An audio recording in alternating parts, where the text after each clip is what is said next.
Amigos, ¿cómo están? Espero estén bastante bien. Yo la verdad estoy muy contento de saludarlos. ¿Cómo va todo? ¿Bien o qué? El día de hoy tenemos un video muy interesante. Y por primera vez por el especial Halloween 2022, hablaremos de uno de los más grandes y perturbadores asesinos seriales. Me refiero a John Wayne Gacy, el payaso asesino.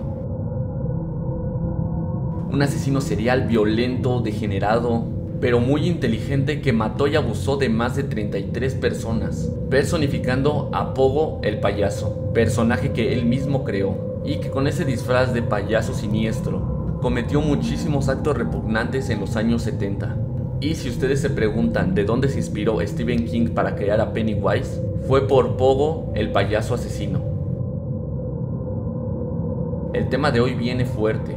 Vamos a desentrañar esta historia de principio a fin y advierto que mostraremos imágenes que pueden herir un poco la sensibilidad. Comencemos. John Gacy nació el 17 de marzo de 1942 en Chicago, Illinois. Fue el único varón de 3 hijos nacidos de John Stanley Gacy y Marion Elena. En su infancia, John Gacy sufrió obesidad y debido a eso sufría bullying en su escuela. Era muy unido a sus hermanas y a su madre, las cuales le llamaban de cariño Johnny. Por otro lado, no tenía una buena relación con su padre, ya que él era un hombre machista, alcohólico y que abusaba físicamente de la familia. Sobre todo a John, que constantemente lo llamaba homosexual. John le tenía muchísimo miedo y tuvo que soportar muchísimas palizas e incluso tuvo que observar cómo su padre le pegaba a su madre en repetidas ocasiones. A pesar de todo el maltrato que él recibía de su padre, él siempre se esforzaba para tratar de ganar un poco su aceptación. Sin embargo, lo conseguía muy pocas veces. La mayoría del tiempo lo denigraba, lo humillaba, le llamaba marica, le decía niño de mamá y estúpido. Como si eso fuera poco, a los 9 años John sufrió abuso sexual por un amigo de su padre, hecho que nunca comentó John hasta después de los asesinatos. En los años 70 era muy complicado hablar de temas de abuso sexual, incluso denunciarlo. Tal vez por eso nunca lo hizo o porque pensó que su padre lo golpearía o lo castigaría. Después de 3 años, cuando John tenía 11 años, tuvo un accidente golpeándose la frente con un columpio y como consecuencia se le formó un gran coágulo de sangre en el cerebro. Este hecho pasaría desapercibido hasta que John cumplió 16 años, donde empezó a experimentar mareos, náuseas, desmayos. Su madre, preocupada, lo llevó al hospital de inmediato, donde le recetaron medicamento para poder disolver el coágulo. Incluso en esos momentos su padre pensaba que todo lo estaba fingiendo John, que esos episodios no eran reales y que solamente quería llamar la atención. A la edad de 20 años y por insistencias de su padre, John abandonó su hogar y se mudó a Las Vegas, Nevada, donde conseguiría su primer trabajo en una funeraria. Sin embargo, John solamente trabajó 3 meses ahí, ya que John empezó a sentir una atracción por los cadáveres, sobre todo de gente joven, y cuando nadie lo veía empezaba a hacer tocamientos e incluso se acostaba al lado de los cadáveres. Todo eso ocurrió en el transcurso de 3 meses hasta que un día John sintió el deseo de profanar a un cadáver. Ese acto fue el que lo hizo renunciar en ese trabajo y regresar a la casa de sus padres. John en ese momento empezaba a mostrar que necesitaba ayuda. Ahí consiguió otro trabajo en una compañía de zapatos. A pesar de todo lo que había pasado John, él era un muy buen vendedor y tenía un carisma peculiar, lo cual lo hacía poder vender casi cualquier cosa que él se propusiera e incluso convencer a las personas. En esos años que John estaba trabajando como vendedor, conocería a su futura esposa, Marlena Myers, con la que se casó y tuvo 2 hijos.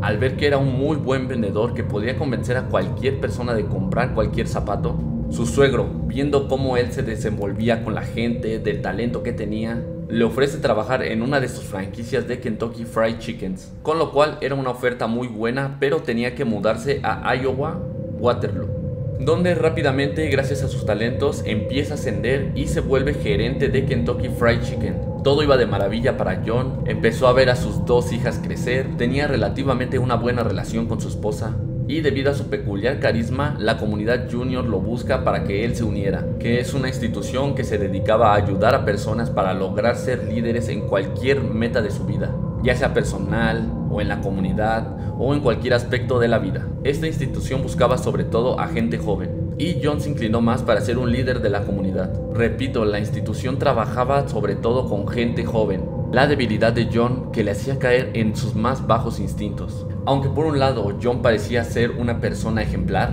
ayudaba a la comunidad, la gente lo quería, se veía bondadoso, se veía como una persona inofensiva, y siempre tenía una sonrisa para los demás. Por otro lado, empieza a tener contactos homosexuales con diferentes hombres, empieza a hacer proposiciones sexuales a casi cualquier hombre que se le cruza enfrente, y en el sótano de su casa empieza a organizar reuniones donde veían toda clase de pornografía y consumían drogas. Esto continuó por mucho tiempo, invitó a muchos hombres a ver pornografía, consumir drogas, consumir alcohol, hasta que un día su depravación no puede más e hizo lo que tanto fantaseaba, lo que tanto deseaba, y tal vez él sabía que estaba mal, pero no podía reprimir sus instintos ni un minuto más.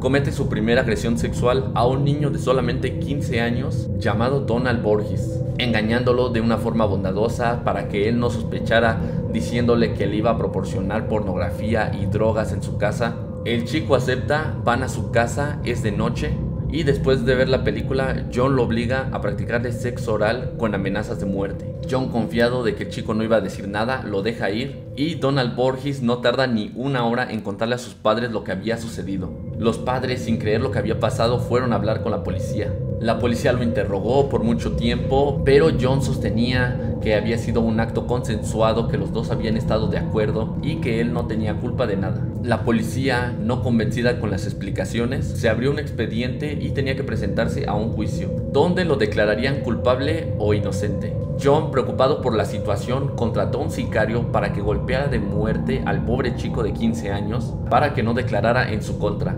El pobre chico, ya muy golpeado y por suerte logró escapar, y fue a la policía para poder contar lo que había pasado, donde pudieron atrapar al sicario y obviamente a John. Arrestaron a John Gacy y le dieron 10 años de prisión, donde sorprendentemente solamente pasó 18 meses. Todo esto debido a su buena conducta, ayuda a diferentes actividades, ayudante como cocinero, incluso se llevaba bien con los otros reclusos, con lo que logró convencer al sistema judicial de que era un tipo arrepentido, que todo se había malinterpretado y que estaba listo para volver a la sociedad, y obviamente ser una persona completamente nueva. Logra salir de prisión después de esos 18 meses, aunque con una condición, que era que no podía acercarse nunca más a su esposa y a sus 2 hijas, hecho que no tuvo más que aceptar, y debido a eso regresó a Chicago, Illinois, donde terminaría trabajando ahora en una empresa de construcción, y otra vez, debido a su carisma, logra ascender rápidamente en esa empresa de construcción. Entonces comenzaba su doble vida, por un lado trabajando y mostrando ser un ciudadano ejemplar, pero por el otro lado seguía acosando a hombres, sobre todo gente joven, con proposiciones sexuales cada vez más depravadas. Esto ocurrió por un tiempo. Después logró ser jefe de la compañía de construcción, donde al tener el poder su única regla era contratar a hombres jóvenes para que trabajaran con él. Llegamos ya al año 1973, donde John Gacy crea este personaje tan bizarro llamado Pogo el payaso. Tal como puedes ver a primera vista, Pogo el payaso, como lo empezaremos a llamar desde aquí, su aspecto daba todo menos confianza, y aún así logró empatizar con niños y adultos, donde asistía a eventos de manera totalmente gratuita. Recordemos que era un líder de la comunidad y muchas veces hacía actos caritativos dando show a gente de bajos recursos, o incluso en fiestas de sus vecinos o gente que le tenía confianza, para dar un show a toda su familia, sin imaginar que detrás de esa sonrisa, ese maquillaje y ese disfraz se encontraba una persona mentalmente perturbada, dispuesta a matar y cometer los actos más depravados que se pueden imaginar. Y aquí es cuando comienzan los asesinatos de Pogo, el payaso asesino. Así es cuando Pogo el payaso cometería más de 30 asesinatos, muchos de ellos con violencia sexual. El primer asesinato fue así.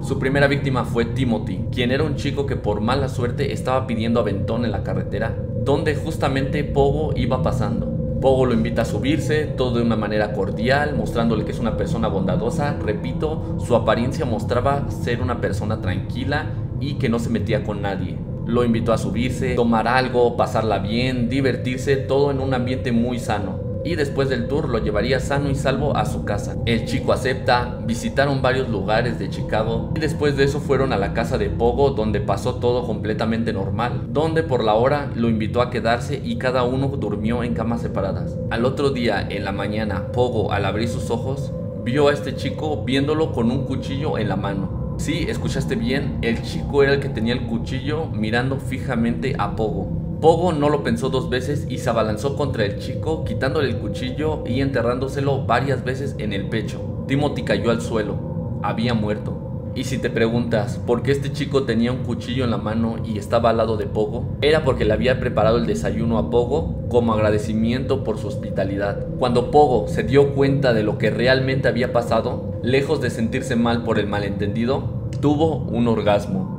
Le excitó ver la sangre, la situación, el cuerpo inerte de Timothy, y desde ese momento encontró Pogo lo único que le daba sentido a su vida: el matar. Ahí empezaría una de las peores matanzas de los años 70. Su modus operandi era siempre el mismo: convencer a jóvenes con ofertas de trabajo muy llamativas, diciéndoles también que podían ir a su casa a ver películas pornográficas y fumar marihuana, donde ya en su casa a la fuerza los dormía con cloroformo, y una vez inconscientes los jóvenes los torturaba física y sexualmente, para finalmente terminarlos matando por estrangulación. Muchos de ellos eran muy jóvenes, apenas tenían de entre 14 y 17 años. En los eventos que él hacía disfrazado de Pogo el payaso, también escogía a posibles víctimas potenciales. ¿Te imaginas todo lo que pensarán esas personas que contrataban a Pogo el payaso para que hiciera un show para toda su familia? Que era un asesino serial, que gozaba con el sufrimiento de hombres jóvenes hasta matarlos. Esto siguió ocurriendo por mucho tiempo. Pogo el payaso empezó una matanza brutal hasta el año 1978, donde vivía una doble vida, mostrando solamente su verdadero rostro a sus víctimas. Sin embargo, como sucede con muchos asesinos seriales, llega un punto en que se confían y piensan que son intocables. John empezó a confiarse, cada vez era más descuidado, y ahí cometió su más grande error. En ese año secuestraría a la que sería su última víctima, un chico de 15 años llamado Robert Piest. Este joven trabajaba en una farmacia cuando llegó Pogo y le dijo que había una propuesta muy buena para que trabajara en su construcción, que precisamente estaba buscando un perfil como el de él. El chico aceptó y poco tiempo después desapareció. Ya te imaginarás por qué. Empezó una investigación para poder encontrar a Robert, y varias personas aseguraban que la última persona con la que él tuvo contacto era John Gacy. La policía lo interrogó y consiguieron una orden para registrar su casa, donde encontraron cosas extrañas como esposas, jeringas, ropa interior masculina que no era de John Gacy. Él se excusó diciendo que todo era parte de juegos sexuales, ya que él era homosexual y practicaba sexo con quien él quisiera, y la policía no podía detenerlo por eso. La policía, no convencida por las explicaciones de Pogo, pero también sin pruebas para poder detenerlo, empezaron a vigilarlo más de cerca. Aún sabiendo que la policía estaba tras su pista y que constantemente era vigilado, él ya no podía parar. Sus ansias de matar y abusar de hombres jóvenes ya había invadido todo su ser. Así que volvió a intentar llevarse a otro joven con su mismo modus operandi. Sin embargo, ahí estaba la policía esperándolo. 5 policías se abalanzaron contra Pogo y le dijeron: "Te tenemos, idiota", arrestándolo el 21 de diciembre de 1978. En la jefatura de policías empezaron a revisar su expediente, donde al haber ya estado en prisión, al haber tenido delitos menores por acoso sexual y encontrarlo con posesión de drogas, la policía finalmente descubrió más de 20 cuerpos en el patio de Pogo y 26 más en el sótano. Pogo también declaró que otras de sus víctimas fueron arrojadas al río sin dar un número exacto, pero la policía cree que fueron más de 30. Le dieron obviamente cadena perpetua para finalmente darle pena de muerte en el año 1994. ¿Quieres saber cuáles fueron sus últimas palabras? Matarme no hará regresar a ninguna de las víctimas. El Estado me está matando. Nunca sabrán dónde están los otros.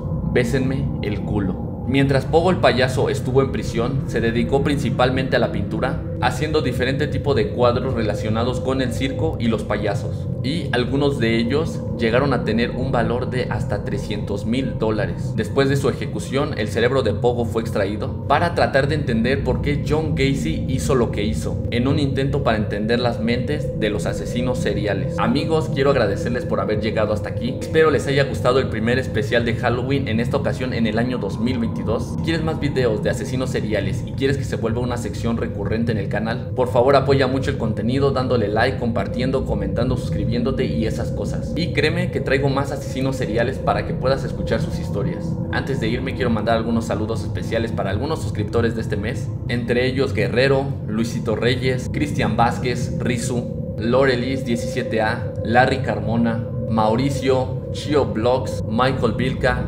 Dark NJ, Up Music TV, Kitty Rose, Lorena Lisbeth y obviamente a todas las personas que están formando parte ya de esta comunidad. Próximamente, amigos, nuevos videos, estén muy pendientes. Soy Abraham DTX y nos vemos en la siguiente.